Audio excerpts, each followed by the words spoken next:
नमस्कार, सुस्वागतम, वेलकम। मैं निधि शिमाली आपके अपने इस YouTube चैनल में आप सभी का स्वागत करती हूँ।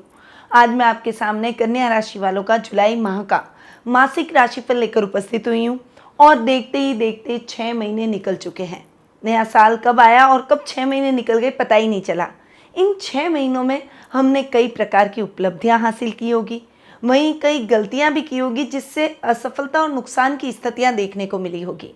पर इन 6 महीनों का मूल्यांकन करते हुए हमें आगे के 6 महीनों में असफलताओं को सफलताओं में बदलना है और एक पॉजिटिविटी के साथ आगे बढ़ते चले जाना है। इसी पॉजिटिविटी के साथ अब हम भी आगे बढ़ते हैं और जान लेते हैं कि इस वीडियो के दौरान मैं आपको क्या बताने वाली हूँ। तो जुलाई माह का कन्या राशि वालों का मासिक राशिफल है, तो जुलाई माह के कैलेंडर की जानकारी दूंगी। जुलाई माह में ग्रहों के किस प्रकार फेरबदल हो रहे हैं उसके बारे में बताऊंगी और कन्या राशि वालों का जुलाई माह का मासिक राशिफल दूंगी। साथ ही शुभ अशुभ तारीखों के बारे में बताया जाएगा, लकी रंग के बारे में बताया जाएगा और उसके बाद चूंकि जुलाई माह में बहुत सारे व्रत और त्यौहार आ रहे हैं तो उसके हिसाब से आपको कुछ रेमेडीज दूंगी जो कि आपके इन व्रत त्योहारों से आपको उत्तम लाभ की स्थितियां दिलवा सकती है, साथ ही इस माह को बना सकती है उत्तम सफलतादायक। तो शुरू करते हैं। सबसे पहले जुलाई माह में आने वाले कैलेंडर के बारे में, यानी व्रत और त्योहारों की जानकारी के बारे में। 3 जुलाई को गुरु पूर्णिमा का पर्व मनाया जाएगा, वहीं 4 जुलाई को श्रावण मास प्रारंभ होने जा रहा है और इस बार का श्रावण मास बहुत ही महत्व का है क्योंकि ये 2 महीने रहने वाला है। 18 तारीख को अधिक मास प्रारंभ हो जाएगा और अधिक मास चूंकि श्रावण मास में आ रहा है इसलिए श्रावण मास हो जाएगा 2 महीने का। यानी इस बार भगवान विष्णु और भगवान शिव दोनों की कृपा हम पर बरसेगी क्योंकि अधिक मास होता है भगवान विष्णु का मास और श्रावण मास में हम भगवान भोले शंकर की पूजा आराधना करते हैं। तो ये महीना हमें डबल लाभ दिलवाने वाला है, दुगने महत्व का है। कोई भी पूजा अनुष्ठान यज्ञ हवन इसका महत्व हमें दुगना प्राप्त होगा, इसका फल हमें दुगना प्राप्त होगा। वहीं 7 जुलाई और 17 जुलाई का टाइम पीरियड भी बहुत ही इंपॉर्टेंट है क्योंकि 7 जुलाई को आ रही है नाग पंचमी और 17 जुलाई को हरियाली अमावस्या और सोमवती अमावस्या का पर्व बड़ी धूमधाम से मनाया जाएगा। परंतु ये इन दिनों पर काल सर्प दोष निवारण और पितृ दोष निवारण जैसी पूजाएं करके उनके दोषों को, उनके प्रभाव को कम किया जाता है, इनके दोषों को दूर किया जाता है और हमारे जीवन में उन्नति के रास्तों को प्रशस्त किया जाता है। यदि आपकी कुंडली में भी है काल सर्प दोष या फिर पितृ दोष तो आप इन पूजाओं में सामूहिक रूप से भाग लेकर इन पूजाओं का विशेष लाभ इन विशेष दिनों पर प्राप्त कर सकते हैं क्योंकि इन विशेष अवसरों पर यदि ये पूजाएं की जाए तो इनका महत्व बढ़ जाता है, इनका रिजल्ट बढ़ जाता है। अब आते हैं श्रावण में आने वाले सोमवारों की जानकारी के बारे में जान लेते हैं कि श्रावण मास में कौन कौन से सोमवार आने वाले हैं। 10 जुलाई को पहला श्रावण सोमवार मनाया जाएगा, 17 जुलाई को दूसरा श्रावण सोमवार आ रहा है, 24 जुलाई को तीसरा श्रावण सोमवार आ रहा है और 31 जुलाई को चौथा श्रावण सोमवार मनाया जाएगा। इसके अलावा 13 जुलाई को कामदा एकादशी का व्रत भी किया जाएगा। तो ये है इस माह की हिस्ट्री। यदि आप सावन से संबंधित या फिर अधिक मास से संबंधित विशेष जानकारी प्राप्त करना चाहते हैं, उनकी विस्तृत जानकारी प्राप्त करना चाहते हैं तो आपको वीडियो के अंत में डिस्क्रिप्शन में जाकर लिंक मिलेंगे, वहाँ लिंक पर क्लिक करके आप इन दोनों मेरे वीडियोस का लाभ प्राप्त कर सकते हैं क्योंकि इनमें मैंने दी है बहुत सारी जानकारी श्रावण मास से रिलेटेड और अधिक मास से रिलेटेड। तो बढ़ते हैं आगे और जान लेते हैं कि इस माह में ग्रह गोचर की स्थिति कैसी रहेगी, ग्रहों में क्या फेरबदल हो रहे हैं। सबसे पहले ग्रहों के राजा सूर्य की बात करते हैं जो कि वर्तमान में अपनी सम राशि मिथुन में विराजमान है और 17 जुलाई को वे अपनी अति मित्र राशि कर्क में प्रवेश कर जाएंगे। वहीं बुध ग्रह इस बार फिर से 2 बार राशि परिवर्तन करने जा रहे हैं। वर्तमान में वे अपनी खुद की राशि मिथुन में विराजमान है। 8 जुलाई को वे अपनी सम राशि कर्क में और पुनः 25 जुलाई को सिंह राशि में प्रवेश करेंगे। मंगल ग्रह की बात करें तो वर्तमान में अपनी नीच की राशि कर्क में विराजमान है। 1 जुलाई को ही अपनी अतिमित्र राशि सिंह में प्रवेश कर जाएंगे। शुक्र ग्रह की बात करें तो वे वर्तमान में कर्क राशि में विराजमान है और 7 जुलाई को अपनी सम राशि सिंह में प्रवेश करेंगे। वहीं गुरु ग्रह इस पूरे माह अपनी अतिमित्र राशि मेष में विराजमान रहेंगे। शनि अपनी मूल त्रिकोण की राशि कुंभ में विराजमान रहेंगे और राहु और केतु अपनी सम राशियां मेष और तुला में इस माह विराजमान रहने वाले हैं। अब बढ़ते हैं आगे और जान लेते हैं कि इन ग्रहों की स्थितियों का क्या इफेक्ट कन्या राशि वालों को जुलाई माह में देखने को मिलेगा। तो शुरू करते हैं जुलाई माह का कन्या राशि वालों का मासिक राशिफल।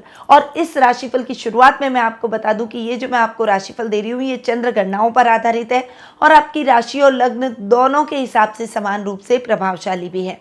तो सबसे पहले आपके राशि स्वामी पर आते हैं यानी बुध पर आते हैं, जो कि इस माह में 2 बार राशि परिवर्तन करने जा रहे हैं। 8 जुलाई तक बुध अपनी खुद की राशि मिथुन राशि यानी आपके कर्म भाव में जाकर विराजमान हो रहे हैं और 8 जुलाई तक का समय आपके लिए बहुत ही शानदार रहने वाला है।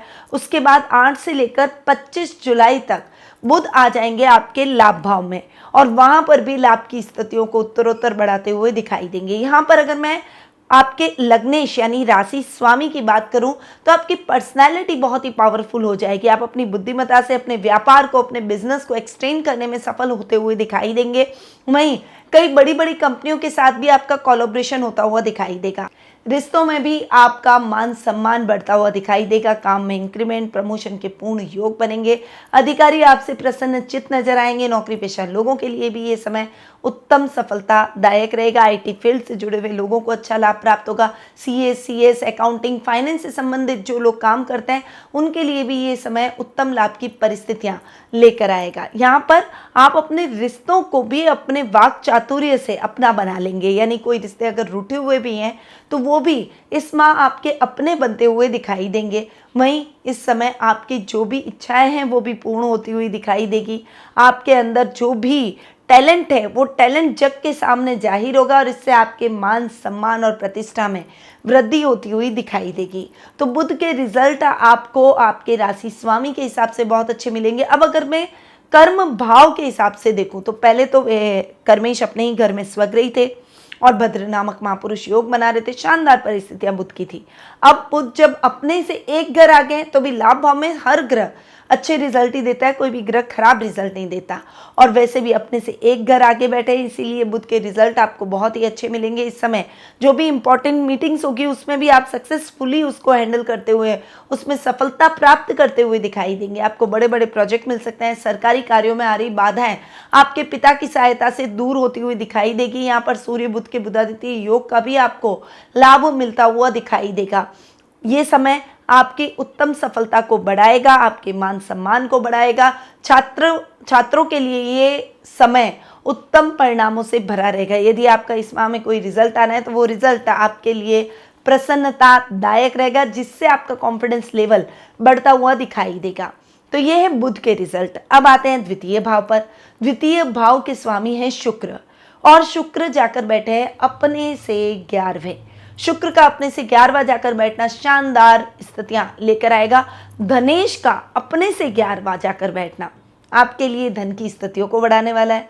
इस समय आपके इनकम के सोर्स बढ़ते हुए दिखाई देंगे, आपकी इनकम बढ़ती हुई दिखाई देगी। इंक्रीमेंट प्रमोशन इसके भी आपके जीवन में पूर्ण योग बनते हुए दिखाई देंगे। यात्राएं आपके लिए सुखद और मंगलमय रहेगी। कोई भी कार्य आप जल्दबाजी में नहीं करेंगे, बहुत शांति से और धैर्य से अपने कार्यों को पूर्ण कर आप अपने कार्यों में भी उत्तम सफलता के योग ला सकते हैं। ये समय आपकी आर्थिक स्थिति को और अधिक मजबूत करेगा और इससे आप फाइनेंशियली सिक्योर होते हुए दिखाई देंगे। इस समय आपको और कॉन्फिडेंट नहीं होना है और अगर आपके पारिवारिक सदस्य आपकी मदद करते हैं तो उनके प्रति एक मिसअंडरस्टैंडिंग ना रखें बस, क्योंकि रिश्तों में मिसअंडरस्टैंडिंग आने से उससे प्रोफेशनल लाइफ भी खराब हो जाती है। इसीलिए आपको थोड़ा सा इस मामले में यानी रिश्तों के मामले में संभल कर रहना है। अब शुक्र चूंकि आपके भाग्येश है, भाग्येश अपने से चतुर्थ और मंगल के साथ में युति करके कोलैबोरेशन करके बैठा है। अब यहाँ पर पराक्रमेश और धनेश की युति हो रही है, ये युति भी आपके लिए अच्छी है।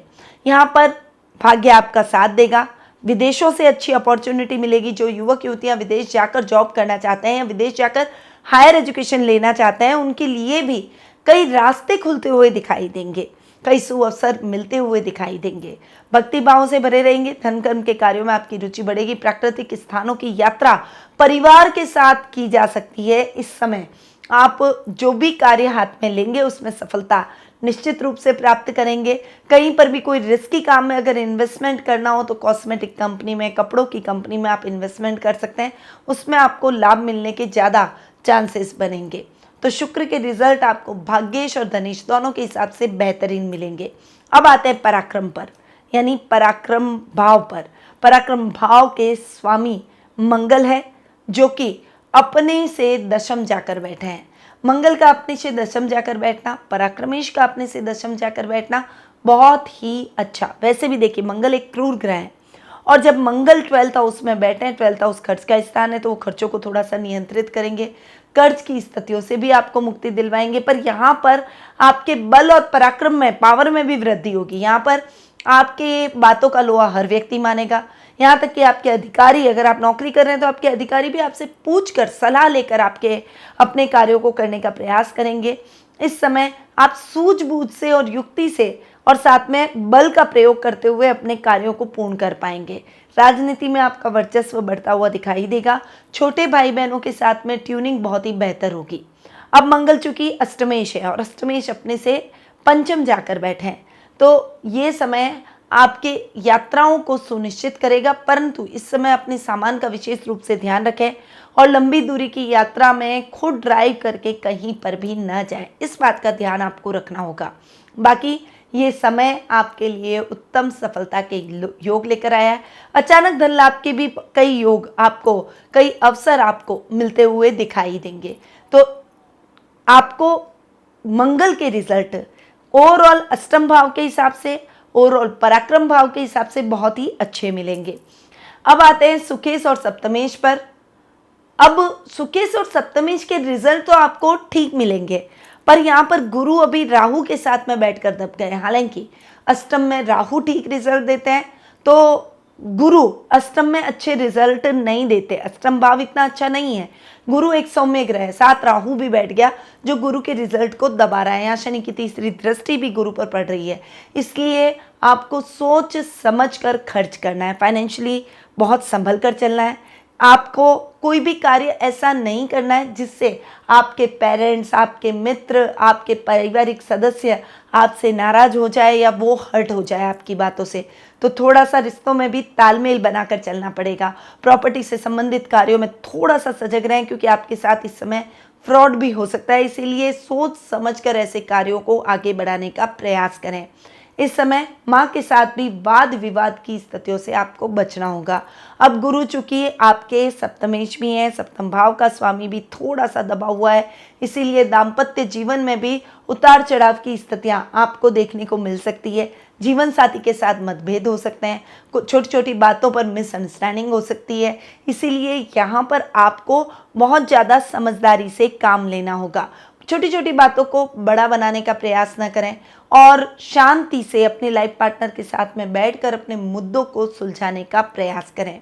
अब चूंकि गुरु सप्तमेश है, तो अगर आपके विवाह योग्य आप हो चुके हैं और विवाह में बाधाएं आ रही हैं, तो ये समय थोड़ा सा आपको निराश कर सकता है। आपके लाइफ पार्टनर की तलाश रह सकती है। थोड़े से अपने प्रयासों को तेज करेंगे, तभी आप कोई अच्छे परिणाम पर पहुंच पाएंगे। वैसे अक्टूबर के बाद जब गुरु राहु का चांडाल योग खत्म हो जाएगा, तो गुरु के रिजल्ट बेहतर हो जाएंगे और उसके बाद आपको मनचाहा लाइफ पार्टनर मिल सकता है। व्यापारी वर्ग के लिए भी ये समय सूझबूझ से आगे बढ़ने का रहेगा। तो ये गुरु के रिजल्ट। अब आते हैं पंचम भाव पर। पंचम भाव के स्वामी है शनि, जो कि षष्ठम भाव के भी हैं और षष्ठम भाव में स्वग्रही होकर बैठे हैं। यहाँ पर स्वास्थ्य संबंधी बड़ी बड़ी समस्याओं से आपको राहत मिलेगी, क्योंकि शनि अपने ही घर में स्वग्रही होकर बैठे हैं। तो कोई बड़ी असाध्य रोग है तो उसमें आपको रिलैक्सेशन मिलेगा, थोड़ा सा आप कंफर्ट हो जाएंगे, थोड़ा स्वास्थ्य लाभ आपको प्राप्त होगा। परंतु इस समय आपको हड्डियों से रिलेटेड, आपको मांसपेशियों से रिलेटेड, आपको नेत्रों से रिलेटेड रोग हो सकते हैं, उसमें आपको सावधानी रखने की आवश्यकता है। प्रतिद्वंदी कोशिश तो करेंगे आपके कार्यों में किसी न किसी प्रकार से खलल डालने की, पर आप अपनी बुद्धि और युक्ति से अपने कार्यों में सफलता जरूर हासिल करेंगे। तो शनि के रिजल्ट आपको रोग भाव के हिसाब से बहुत अच्छे मिलेंगे। अब पंचम भाव की बात करूं तो पंचम भाव के हिसाब से चूंकि शनि अपने ही घर में बैठा है, अपने से एक घर आगे बैठा है, इसलिए विद्यार्थी वर्ग, खासकर जो जुडिशरी की पढ़ाई कर रहे हैं, जो कि किसी प्रकार की न्यायिक प्रक्रिया से जुड़े हुए हैं, उनके लिए ये समय शानदार स्थितियां लेकर आया है। आपको बहुत बड़ी बड़ी अपॉर्चुनिटी ये समय दिलवाता हुआ दिखाई देगा। इस समय आपके काम को रफ्तार मिलेगी, आपकी रेपुटेशन बढ़ेगी, इस समय आपका ओहदा बढ़ेगा, प्रमोशन और इंक्रीमेंट के योग बनेंगे। वहीं संतान की तरफ से भी आपको शुभ समाचारों की प्राप्ति होगी और आप अपने बच्चों पर प्राउड फील करेंगे। तो शनि के रिजल्ट आपके लिए बहुत ही बेहतर इस महीने रहेंगे।